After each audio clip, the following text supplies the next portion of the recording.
evening, good afternoon, good God Almighty, Georgie Coleman, two birds, one stone.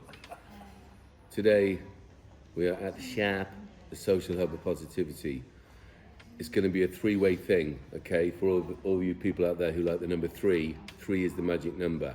Today, not only have we got back, as he's never gone away, the wonderful Donna Lee, who, as you know, if you know anything about can-do arts, is definitely the brains and lots more besides behind the whole thing, whatever that thing is. Yeah, the Sustainable Development Agenda. Now, interestingly, because of the S.H.O.P, the Social Hub of Positivity, we meet incredibly interesting people, and they get to meet us, and that's a debatable thing. But none more so than this next individual, and I'll call him an individual because that's a word in the English vernacular, okay?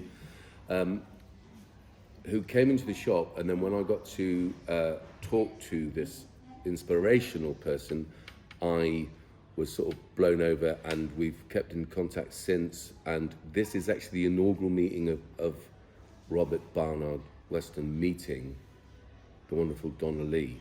Now, when I say Barnard-Weston, yeah, this is them. They're meeting. This is them really meeting. They just slightly met before this interview, but because we were supposed to have a meeting and we also wanted to do a podcast, we're kind of having a meeting and a podcast where you're literally seeing what happens when you have a social space, right? And you get people in it, and they're talking, and they're surrounded by brilliant art, and the art here is by the wonderful Ray Melody, and I know about her, right? Why is this guy, why is the Geordie turned up? Why is that guy turned up? Because he likes art, that's why. That's why. Right, Ray Melody's art, come and see the new exhibition in the shop, but now listen to this unfold. I don't know where it's going, but this guy is interesting, this woman is fantastically interesting. Between them, off you go. Go on then. So, like orders. One of the debates that we've had over the years, quite a lot, is around how you communicate issues about responsibility for each other and for the planet to everybody, when actually just getting food in your mouth and a roof over your head is your main concern. Exactly. Yeah. People are pandas. People are pandas. That's the name of the debate. How do people, if you don't understand how we're interlinked naturally and what have you, what would their priorities be? Well, it's going to be their kids. Yeah. So you can't tell them that you can, but they haven't got the capacity because they're just focused. Sorry, that was it. It was people and pandas. No, it's true. People are pandas. Exactly. Yeah. But Sorry, how Don. How you communicate.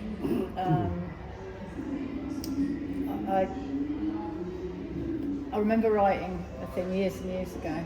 I did a geology degree, and one of the things I wrote about was about environmentalism and sustainability as quite a long essay.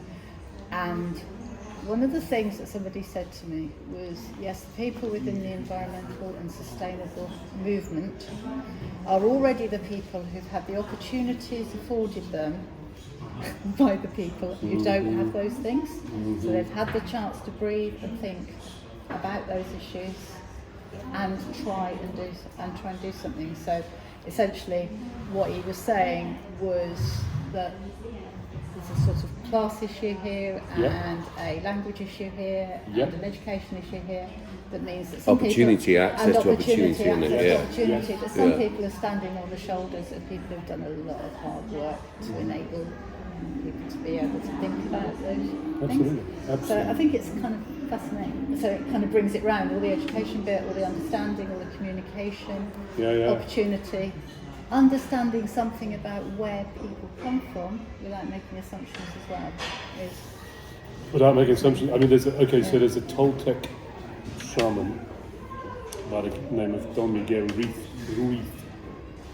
Ruiz in the Mexican of his own people, Mexican Spanish of his own people, and he talks about the 4 agreements that we make, and one of them, if we want to evolve as individuals and be helped by others in our evolution, both human and more than human partners. And the first thing he says is be impeccable with your word, which isn't just communicate clearly, as you were rightly saying, because it includes that, but it's also don't lie, because I'll punch you in the nose, because I can read them. Lies. Like there's a few lies in Downing Street about punching in the nose, given a chance I might. Second, because I'm used to being arrested, it's no problem.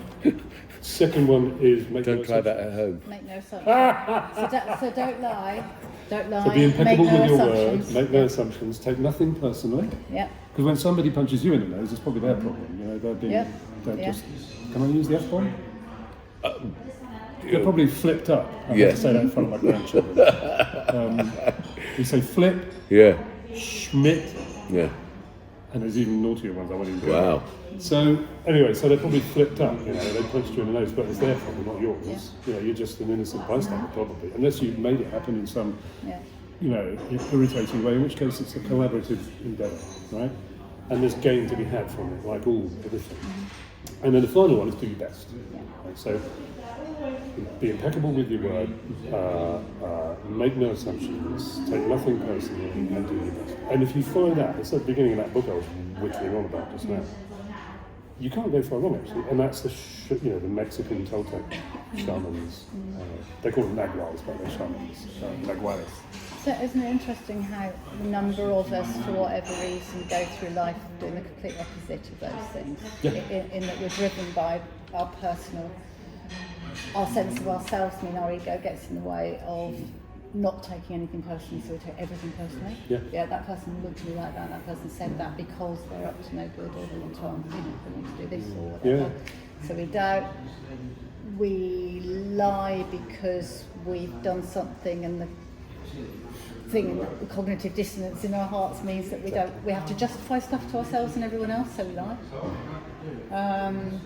And we make assumptions all the time because somebody said recently, we only live and ever know our intent, but we only ever see behaviour, right? So I might know that I'm going over there to look at something, and I walk straight past Ed, don't see him.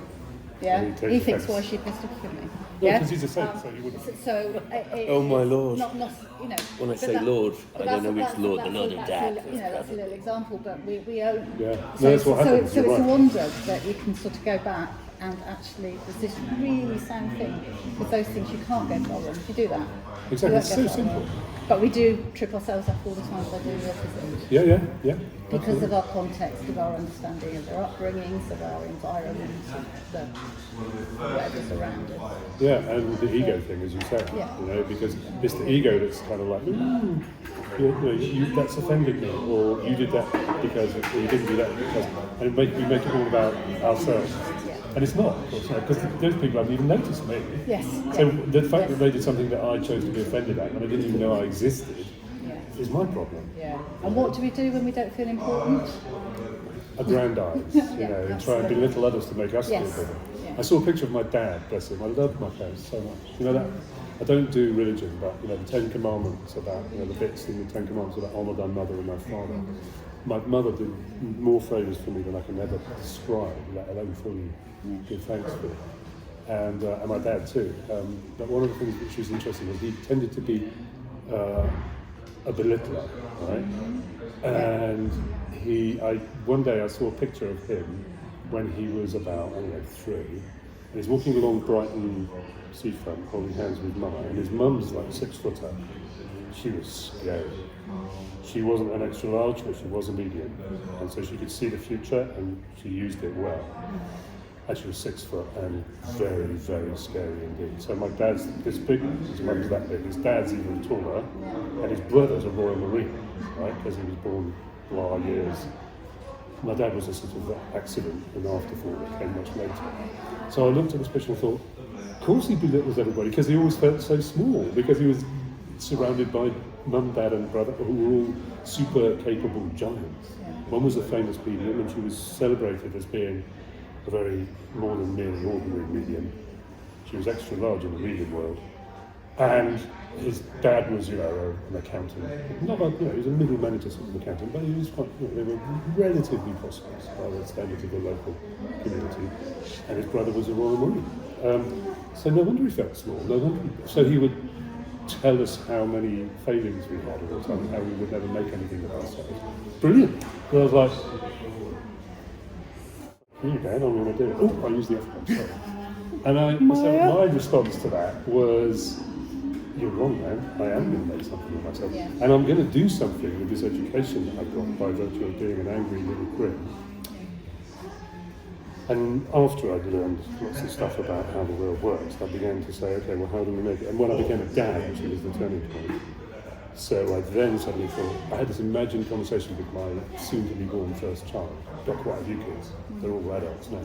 Some of them have kids. And in this imagined conversation, she said, so, Daddy, what's this world like I'm about to emerge into? And is it going to be safe and healthy and prosperous for me to grow up in it? And by the way, what's your part in this? And at the time, I was working in ad agencies, selling a lot of BMWs and Ford trucks and NatWest pension plans and Butlins Hondas for our clients. And I had to say, you know what, actually, it's not entirely healthy, happy, prosperous and so on, and I'm part of the problem, but I promise you, before you pop out, which gave me about 3 months, I'll try and work out how to become part of the solution. And I started a thing called Groundswell, which is like an ad agency for human rights and environment charities, and then that morphed into doing the same thing with corporations and community groups and stuff. And so I still do kind of like top-down for-profit consulting stuff, and I do bottom-up non-profit, pro bono stuff for community people, but it's all the same thing. It's just, those are the two strands of social evolutionary DNA, if you like.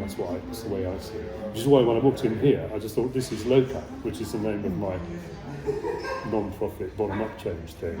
Of course, it's local, low carbon, and LOCAP Crazy Lady in Spanish, which is my mum and her mum, because they were the ones that raised me, three crazy witches, three crazy Welsh witches. They were locas, and if you've read your Macbeth, you know what three crazy witches can do, and or you check off all the other weird stuff I learned about in this ridiculous and privileged education that I got for smashing trains out. What is going on? So in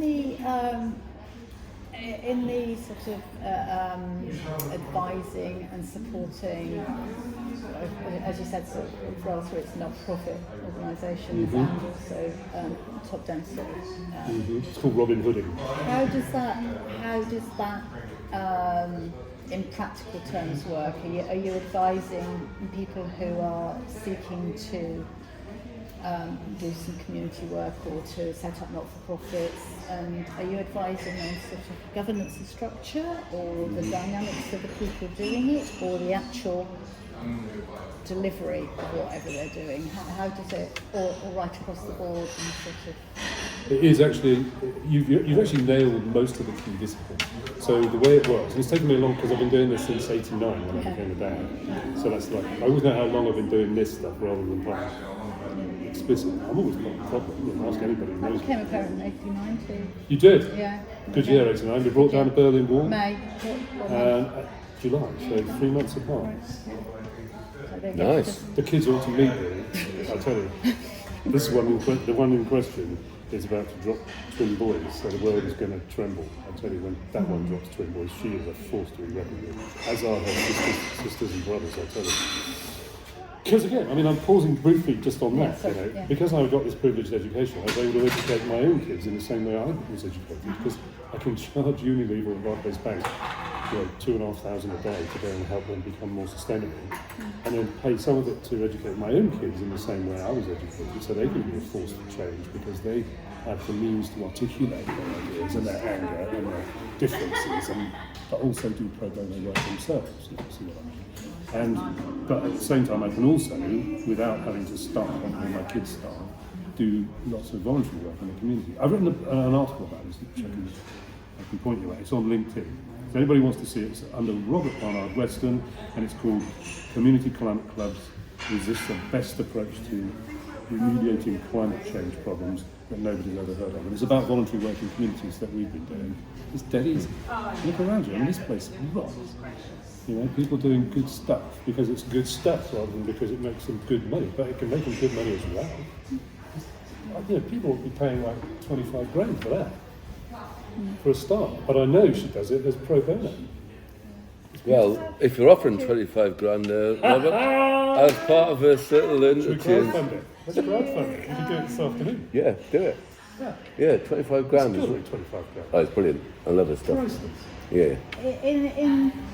the sense of the personal, I suppose, becoming the political, how do you, I'm sort of formulate a question as I go along, but how do you, are you giving benefit of experience within those sectors? Mm-hmm. And I'd be really interested to know what that experience is, Mm-hmm. or of theoretical ways that should be done, if you see what I mean. That should on me. Yeah, because it's I mean it's That's masturbation. I know it's a massive can of worms. I'm very personally, and I think what us through can do over the years is that my main driver is equality of access to all those things. Yeah. I've got my own personal views about private education. Yeah, me Probably too. we would. It should be available to everybody.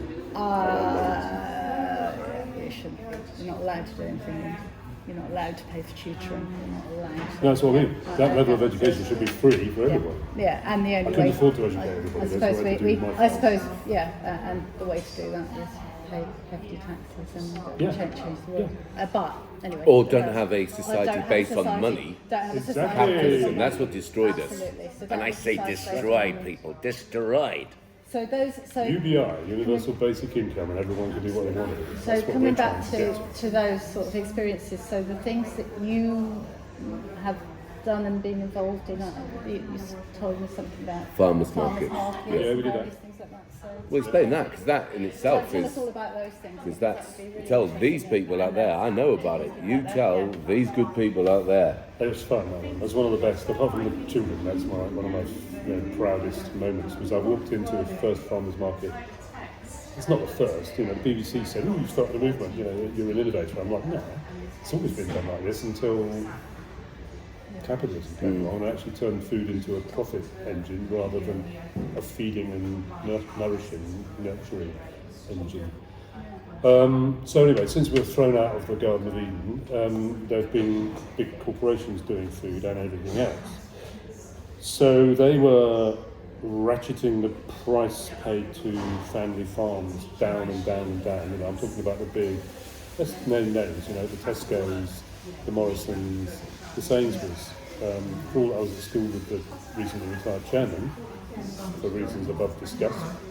And I love him. He was one of the kindest men I've ever known. Nonetheless, the company is part of a system that mines people and planet for money, thinking money is what they want. Or rather, thinking money is what they need, but it's just what they want.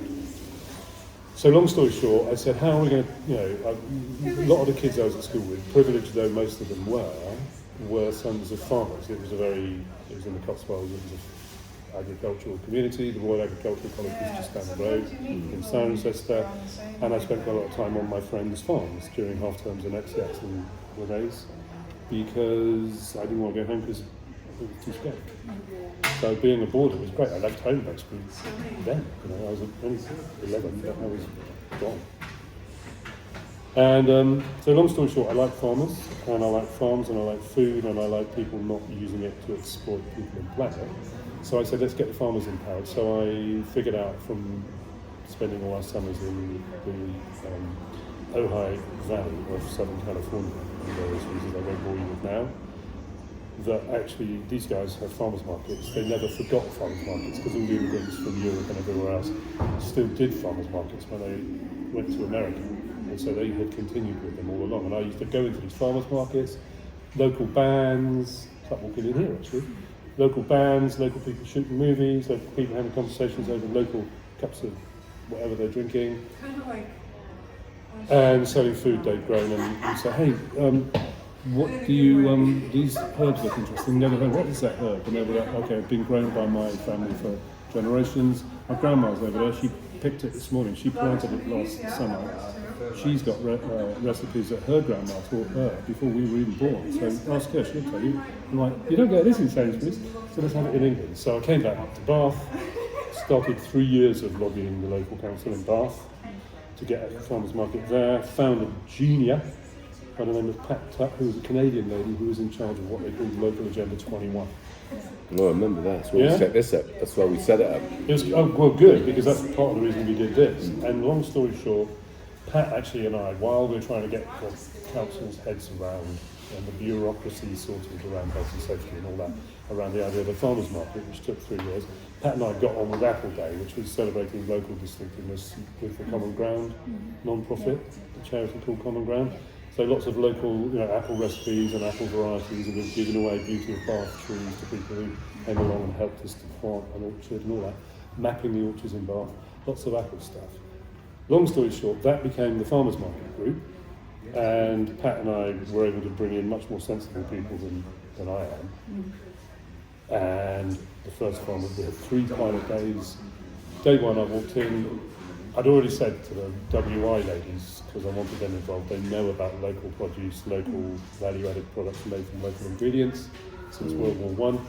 So I walked in and I'd said, I'm not coming in until 10 o'clock because I like a lion on a Saturday. But, it'll only just be getting underway by then, so don't so I'll see you about 10 o'clock. And it's around the corner from where I lived at the time, in the middle of Bath. I walked in, there were the WI ladies and a stall with like 2 fairy cakes and 3 white-faced grandmas. And I'm like, the van broke down, right? And they're like, no. There were 5 deep, we sold everything in an hour. In fact, all the farmers, I get goosebumps talking about it. We sold everything in 1 hour. It took 3 years to plan this and prepare the farmers for it.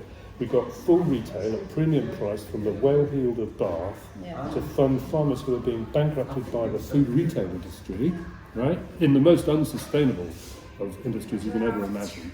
And then the BBC got wind of it. They came and filmed me and my wife and our then small kids toddling around, looking for muddy carrots with the local farmers, and saying, so why did you start this? What's the thinking behind it? Hello, you're Farmer Jones. What does your husband think of this idea? Is he?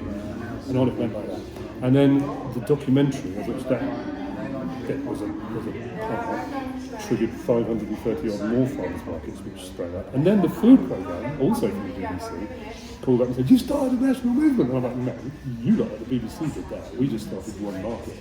But we'll take the kudos. And now we're doing it with furniture and fashion and everything else, and that's my non-profit stuff called Local, which we, I hope to be collaborating with the candidates. Absolutely. Can I Does that make any sense? It makes perfect sense. It's inspired, and like you said, I know you Ed have said lots of times, we ultimately want everybody to be able to have that. Yeah. How did that? Can I just ask the time? Sorry, because I know I need to speak back. You need to be back. Well, Bless you. It's about 3. Yeah. Is it? I'm guessing. Yeah. And I know It's all about 3. You said we that. could probably have several of these chats. Oh no, couldn't we? absolutely. And but it'd be really just good to kill for it you 2 guys birds with to 1 be stone. Talking a lot, Agenda 21 and all sorts of things like that. Loads of good stuff But came out of that. I suppose what I'm really interested in how to make it possible that it's not only a fair few privileged people who go and buy a loaf of artisanal. It's my rewriting of Beasley Street. Do you remember? Yeah.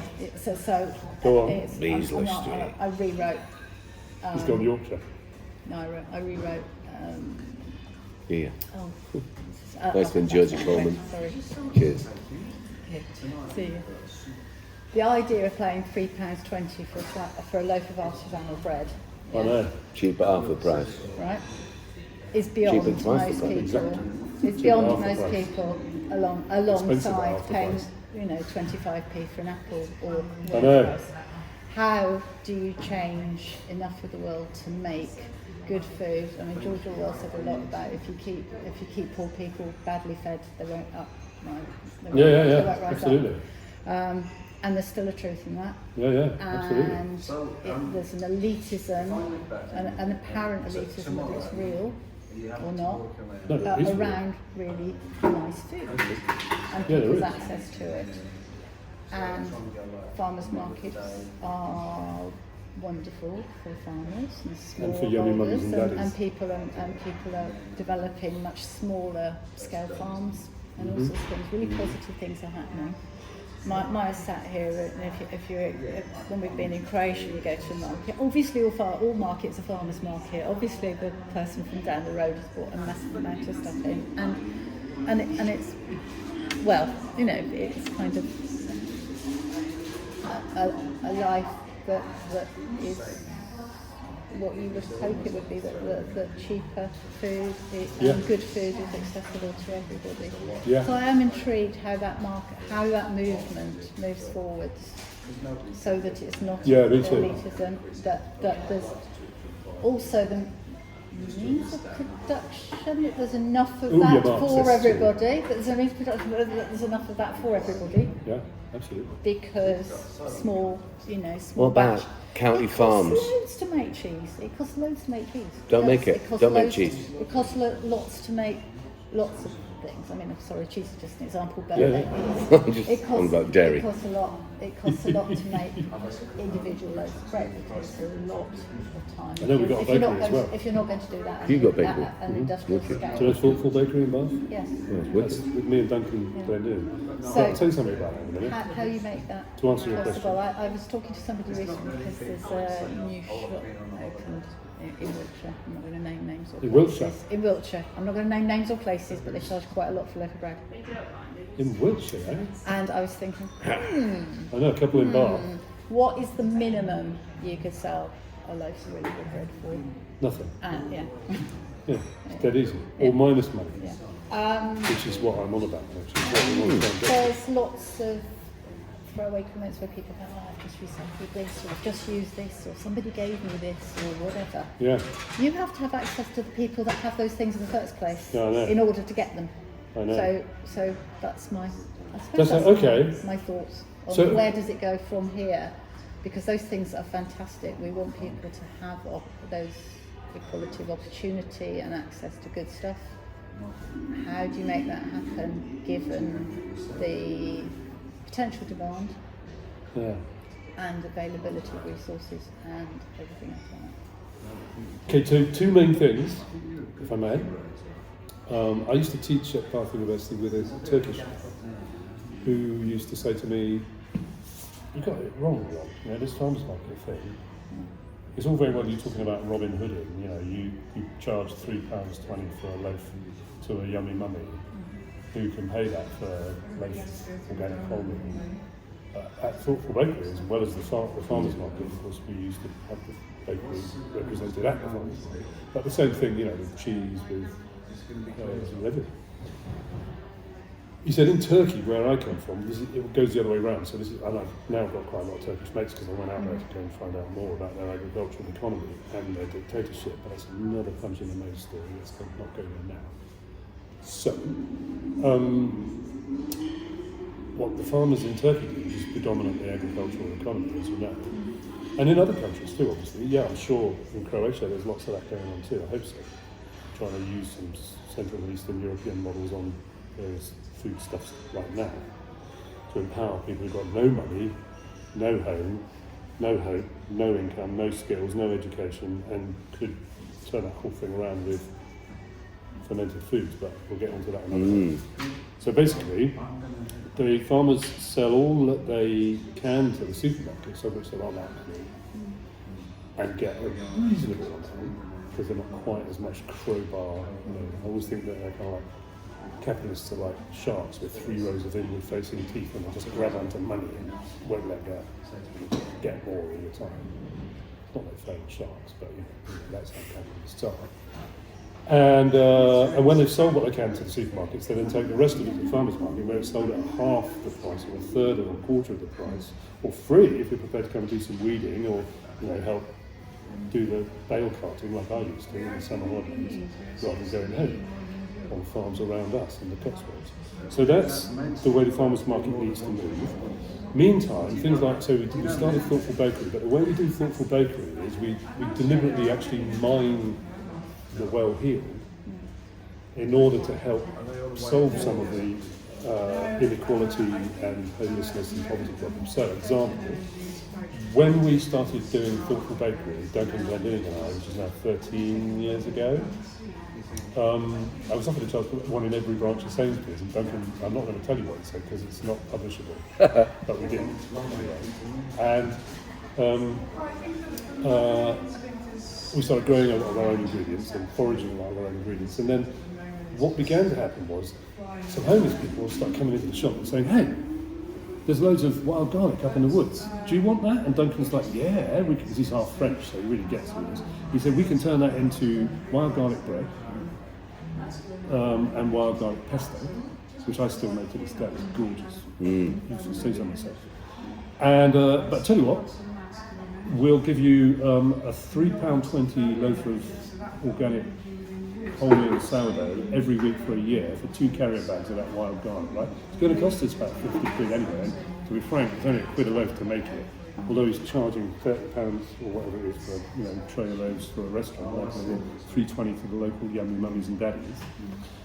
So that's how the homeless, without having any money or homes or yet maybe education skills and so on, can begin to get better nutrition. They get one of these loaves lasts more than a week. You know how sourdough is, it's self-preserving, and it takes half a day to eat a slice of that stuff. It's so packed with nutrients. So we pay in bread, but the idea is you can also come in and learn to become a master baker like Duncan. If you want to train as an apprentice baker, we can pay you in bread, we can pay, and if we pay you in cash as well, you can begin to get from being homeless to being housed if you wish. Not all of them want to, and you can get into a recovery program around any addiction and mental health issues that have presented themselves. But the other thing that's kind of weird, because commercially it works actually, it's amazing. We're not just Robin Hooding the well-heeled of Bath to be able to get some more of this filtered down to those who could do with it, or they need a break, and all sorts of things. Because, they've got into trouble, like I did, I was given a break, and you can't give a break to some of these other guys and gals. But also, it's really kind of weird. Duncan will be down there baking at 4 in the morning because he's obsessed with making perfect baking goods. And the phone will go, it's like, Duncan, it's Freddie across the road, homeless Freddie? The guy that does all the picking the wild garlic and stuff? There's a git upstairs, probably pissed, and he's got a brick, and I think he's about to smash your window. So those are our free security guys. We don't pay for security, except in bread, and training and skills acquisition and education and companionship and love. It's like a local economic trading scheme, isn't it? That's what Spiritually I was and it's a compassionately. It's like Letts. Although Letts is still a problem because only the rich can afford to make. We were the richest ollionaires in Bath, trading in Bath Olivers on the Letts system. Why? Because we had spare rooms, spare bikes and spare laptops we could rent out for Bath Olivers. So we became ollionaires as well as sterling millionaires.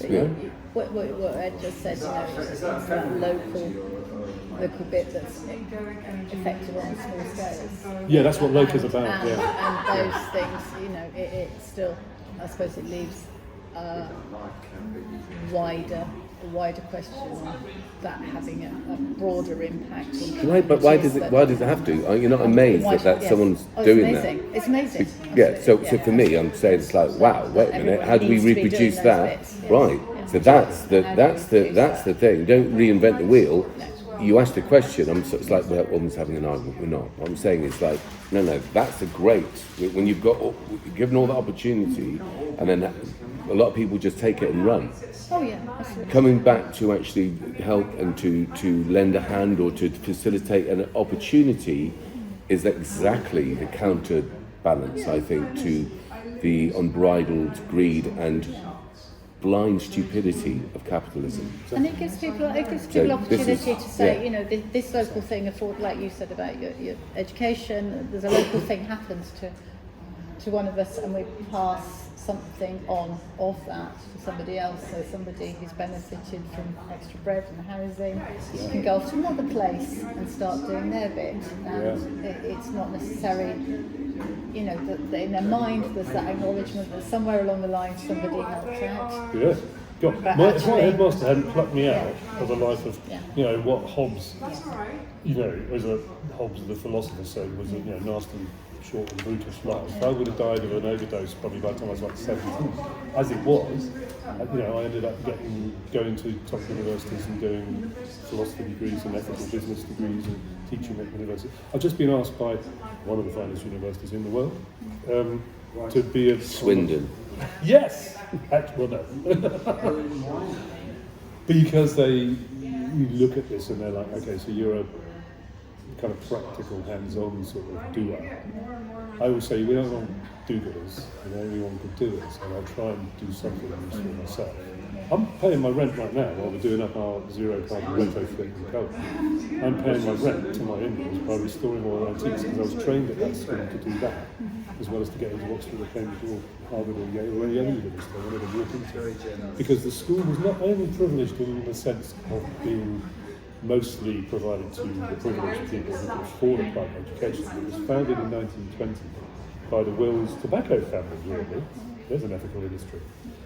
In order to prevent future world wars after World War I. So it's just turned 100 because it was founded in 1920. But I read in the Constitution, after I left the school, that it had principles that included, it was all boys and all boarders in my day, but it's now co-ed and day kids, everything. Yeah. All boys, they said in 1920, leaving Renton College should be as capable with their hands as with their heads.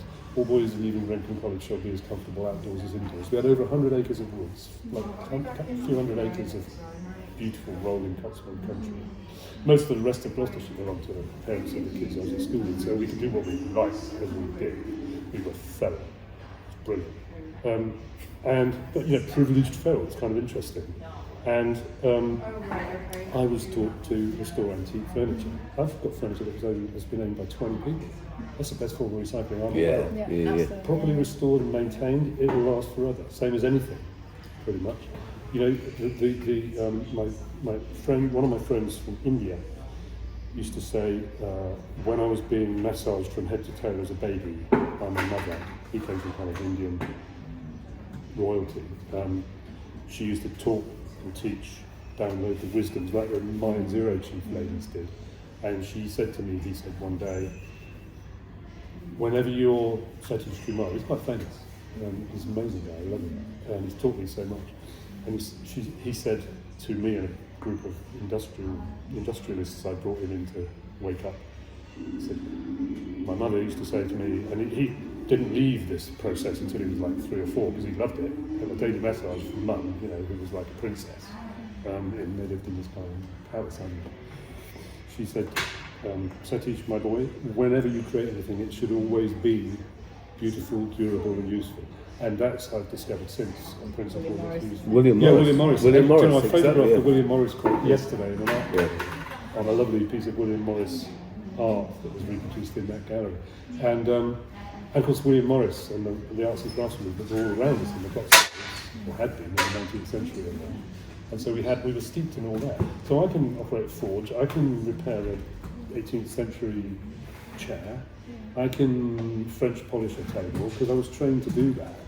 At the same time as I was trained to get into any university in the world and learn how to say all this stuff to academics as well as politicians, as well as business leaders, as well as people.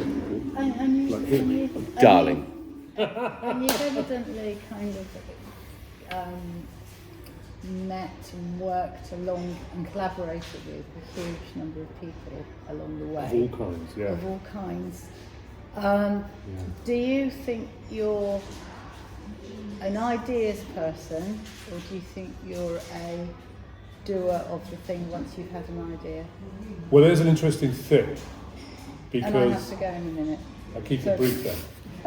Do you want me to answer it in Italics. academic epistemology, systems theory terms, or One other that- terms? Other tones, whichever Okay. tones work. Okay, briefly both. Right. So my postgrad in Bath University, I've got to talk with them tomorrow. Actually, they're talking to me, of course, because it's all the clever women. Participatory action research and cooperative inquiry are the disciplines, the academic disciplines that I was trained in late in the last century. Thanks to Anita Roddick and Judy Marshall and Jill Coleman and Peter Reason and a few other genii, spelled with an I and an AE, as there's both genders, and genius is just appropriate to genius to one gender, in my opinion. So anyway, participatory action research has a thing called the extended epistemology, and in it says, okay, there's 4 levels of knowing. One is experiential knowing. You can't even, maybe you can grunt an acknowledgement or a disapproval of something, but that's about it. Yeah. That's experiential knowing. Then there's presentational knowing. I drummed a paper for that postgrad business ethics in business degree. They got a bit pissed off with me, but I didn't throw me out. So I drummed it. I drummed the way I was trained by the Gambian drum masters to drum. Because I couldn't express what I was trying to write. And I was a professional writer already, I had been for years. And the subject of that paper was my felt relationship with the earth. I had to drum that, and I did. That's presentational. So you've got experiential knowing, and then you've got presentational knowing. You can drum it, you can dance it, you can maybe embroider it. So can I just interrupt you for a second? Yeah. So in what you're saying about experiential knowing, that kind of means when you're at the level of I just know because I feel it, right? Yeah. But I haven't got anything. I couldn't even dance it. I haven't got anything to back me up. I might have a bit of experience that happened, therefore I know this. So that's your experiential knowing. Yeah, you experience the knowing. Right. Your presentational knowing would be that I know it and you're going to feel it alongside me, and that's how I'm going to explain it. Presentational knowing is you paint it. Right. Yeah. Because you can't speak or write it. Yeah. Okay. Yeah. Or you dance it, or you drum it, if you're me. Okay. I dance it as well. I do a lot of dancing. Yeah. And then there's propositional knowing. You can speak it and or write it. Yeah. I did in the end put all this in a dissertation, and I did give me that master's. Yeah. And then there's knowledge and action, and that's when it informs the way you behave in the world. Right. So you actually start a farmer's market rather than just going on about it. Right. You find somebody clever who can do it. Yeah. And the BBC who can make it happen hundreds of times all over the country. Yeah, Not and in that doing, it's drawing the finding out how to do it, the ability how to do it. Not the wouldn't it be a good idea if. I start there. Yeah, start there, and you move And then from I it find would be a 20 good idea if, and then how can I do this? What are the things that need to be done to do that? Yeah. And actually getting some of the skills to put up a stall or polish an apple or whatever. Absolutely. Yeah. And I scrump the apples, by the way. Yeah. Have you ever been to Tesco's up on, what is it, Plough Lane? Where is it? Where's the Aldi is? There's a Tesco's. I'm going to tell the world this, right? Tesco's, I hope you're listening. Right, there's people walking past me with my stepladder. Yeah. Tesco's car park. On the edge of Tesco's car park, there's this huge apple tree. I got all of them. What pretty one we much. missed and didn't crush? No, Chicken. I don't crush them. I eat them. I still got them stored in my. We call it the Dougie Barder. Yeah. It's the outdoor larder because it's named after Sir Douglas Barder, who's a friend of my family. Was. He's no longer with us. But I'm up the stepladder at Chippenham, one of the Chippenham Tesco's car park, picking these apples, and there's all these people living on benefits walking past me paying not 30, 25, they're paying 60p for some of those apples in there. I'm not kidding you. And a mate of mine is the head of sustainability for Tesco's, and I'm like, man, you've got to look at this. It's not a thing, it's not so much that people are being conned into paying 60p an apple, which, some of them are 30, but some of them really are 60p a pop. Right, for these varieties that are flipping IP now, the ownership of the breeding, the DNA in there, the means by which that variety has been created by some sort of laboratory process means they can charge 60p because they own the intellectual property, so they say. I want to stab them, basically, but apparently not allowed to do that. Don't get caught. So I'm grumping the apples in the car park, in the tree in the car park, and they're tastier than the 60p ones. People on benefits are paying 60p. They need to be educated, not only in the academic and intellectual and privileged sense that I was, luckily, but in the, do you realise how much more liberty you have than you realise? It's not about whether you're free or not, whether it's fair or not. It's about taking that liberty and saying, I want that. My great-granddad was put down the mines by the English in Wales, having come over from Ireland where the English stole his land, right? My dad was English, so I'm not speaking as a racist here. I'm part English. And he said, okay, I'll go down the mines if you're going to take my kids off here and put them in care because my wife's had postnatal depression and you put her in an asylum. So you're going to steal my wife and put her in care. Now you want to steal my kids and put them in care because I haven't got my wife. Hello, you did that. What do I have to do? They said, go down the pits. He said, I'm a stonemason, I'm making good money. And they're like, no, we want you down the pits. He said, we can make good money off you now. And he said, give me the night shift. I'm not kidding, this is what happened. And they were like, night shift? It's bad enough going down the pit. Well, okay, fine, you want a night shift? That's cool, we can't get many people down there on a night shift. So he goes down and during the day, he's hired a nanny and housekeeper. He's down the pits at night, and during the day he's building his construction company. He ended up with over 200 employees, and they flipping well did what he told them to. He beat them at their own game, and that's the way. People are free to do this stuff if they just notice that they're free to do this stuff. It's not about privilege or no privilege, it's about deciding we're all privileged and stepping up and taking what is yours, your heritage, which is that everybody's entitled to it, but they have to actually go out and figure out ways to beat these silly people at their own game. Like mass trespass.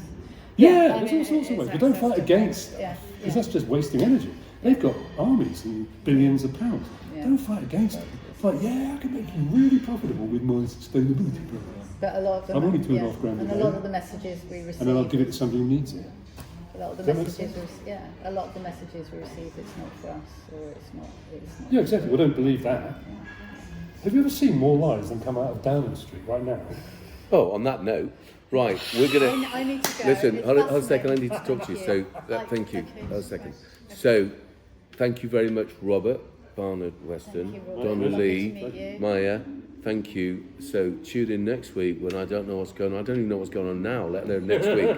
But we've got to go. So thank you for tuning in, and we will speak to you soon. It's a wrap. A wrap. Yeah. Thank you. Spinning at 1,000 miles.